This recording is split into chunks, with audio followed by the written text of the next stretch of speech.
Pegue qualquer tradução em inglês do Novo Testamento, e esse é o nome do pregador apocalíptico e operador de milagres de Nazaré, que andava ao redor do mar da Galileia, falando sobre o vindouro reino de Deus. Jesus. Mas isso não era realmente o nome dele. Está certo. Eu disse tradução em inglês do Novo Testamento. Se você pegasse uma máquina do tempo e voltasse à Galileia, chegando e dizendo, "Oi, Jesus", você receberia uma aparência confusa. Então, qual era o nome real de Jesus? Para nos ajudar a responder essa pergunta, alistei Benjamin Suchard, um linguista histórico com especialização em hebraico bíblico. Ele aparecerá de vez em quando para esclarecer. Vamos começar com o material de origem do Novo Testamento. Veja, os livros do Novo Testamento foram compostos em grego koiné, que era amplamente falado no mundo do Mediterrâneo Oriental nos séculos após Alexandre, o Grande.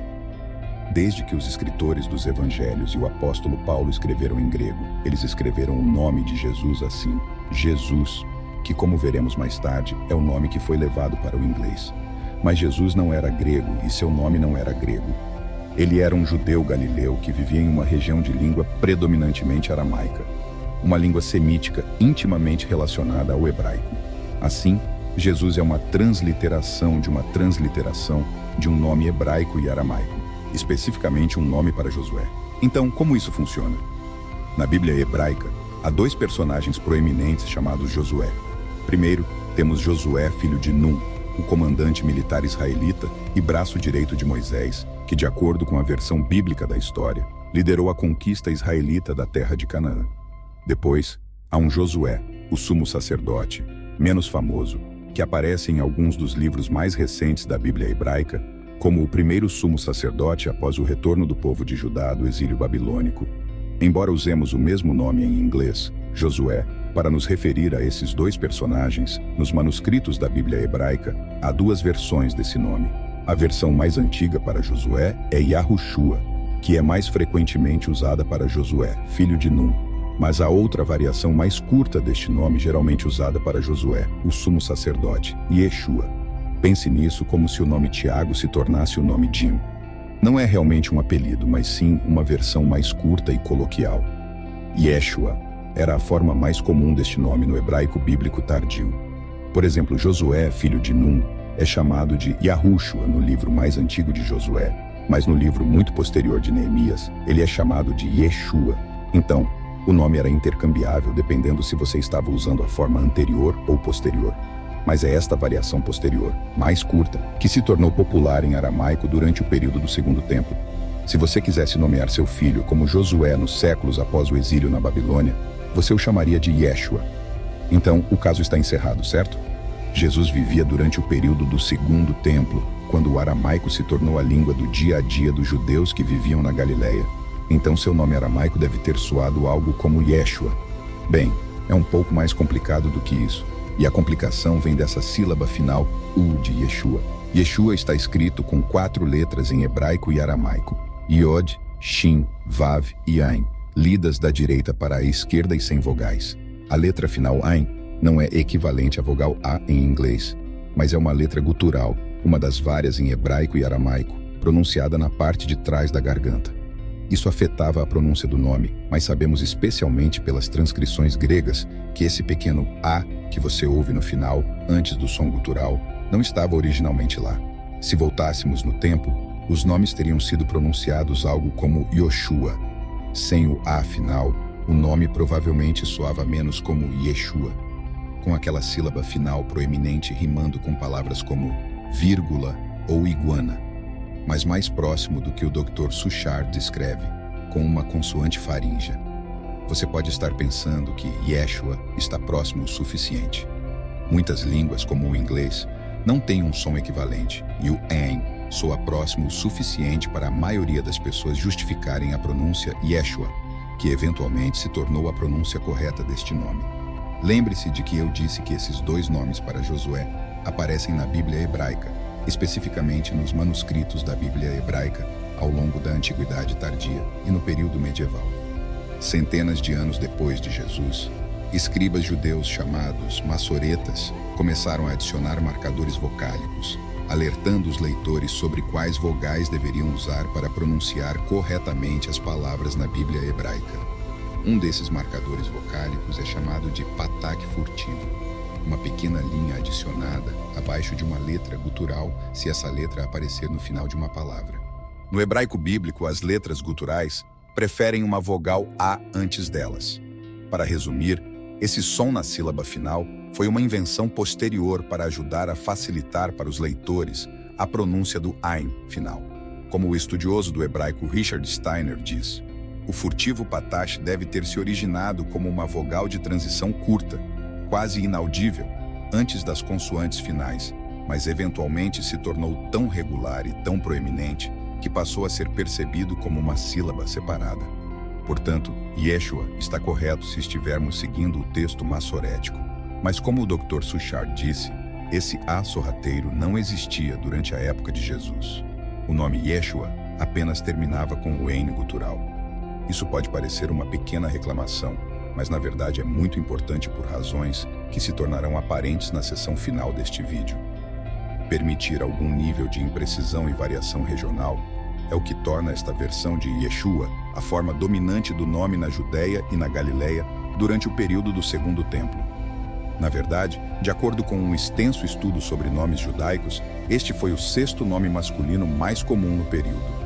O nome aparece nos manuscritos do Mar Morto, mesmo quando se refere a Josué, filho de Num, e também é encontrado inscrito em caixas de ossos chamadas ossários, que eram usadas na época de Jesus para conter os restos mortais dos falecidos. E é aqui que o grego entra novamente em cena. Nos séculos antes de Jesus, por volta do século III a.C., as pessoas começaram a traduzir a Bíblia hebraica para o grego, eventualmente produzindo uma versão grega chamada Septuaginta.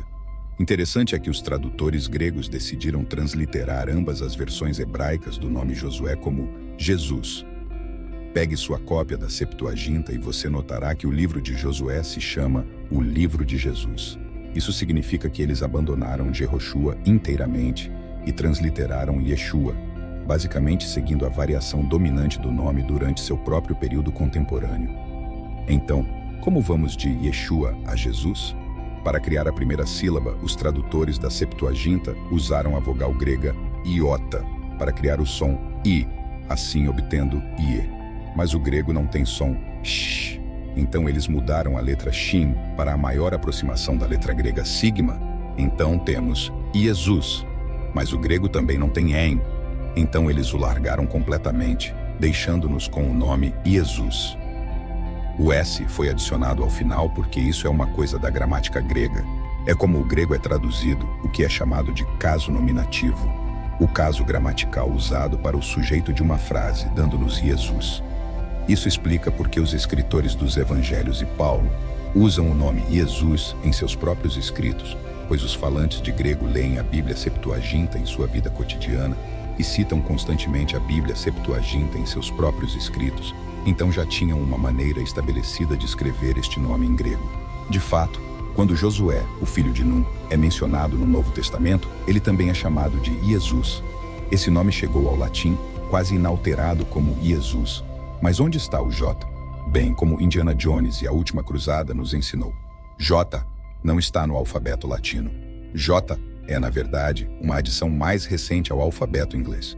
Começou sua vida apenas como uma maneira sofisticada de desenhar a letra I, um floreio usado no final de um algarismo romano ou para iniciar um parágrafo. Mas, eventualmente, esse I floreado foi adotado como uma nova letra para denotar o som J, que entrou na língua inglesa graças à influência do francês antigo. De fato, os primeiros escritores ingleses modernos escreveriam palavras com J em inglês com um I. Ainda em 1611, quando a primeira edição da Bíblia King James foi publicada, I e J não eram distinguidos um do outro. Todos os nomes com J na Bíblia, incluindo Judas, Jesus e João, foram escritos com um I. Somente em 1629, com a primeira grande revisão da Bíblia King James, eles foram finalmente diferenciados.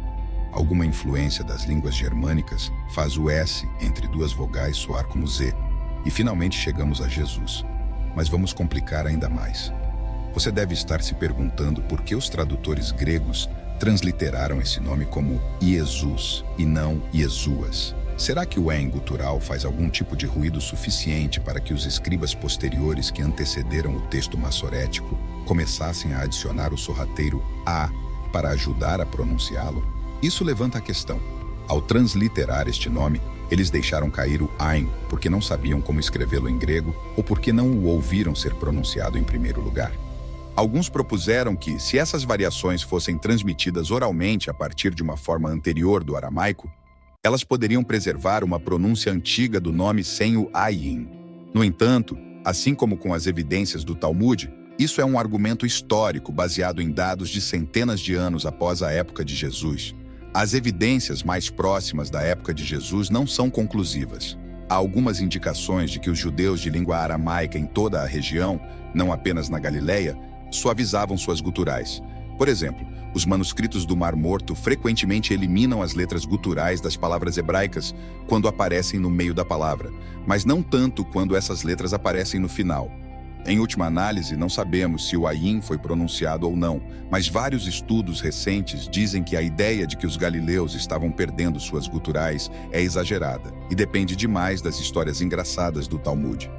Se o nome tinha ou não um ayin final, embora haja uma forte possibilidade de ter vogais curtas. No siríaco oriental é Ixô com um E e um O, o que parece derivar de Yeshu com vogais curtas. Isso é surpreendente porque o nome em hebraico tem duas vogais longas, e é por isso que, em grego, é escrito com um eta longo.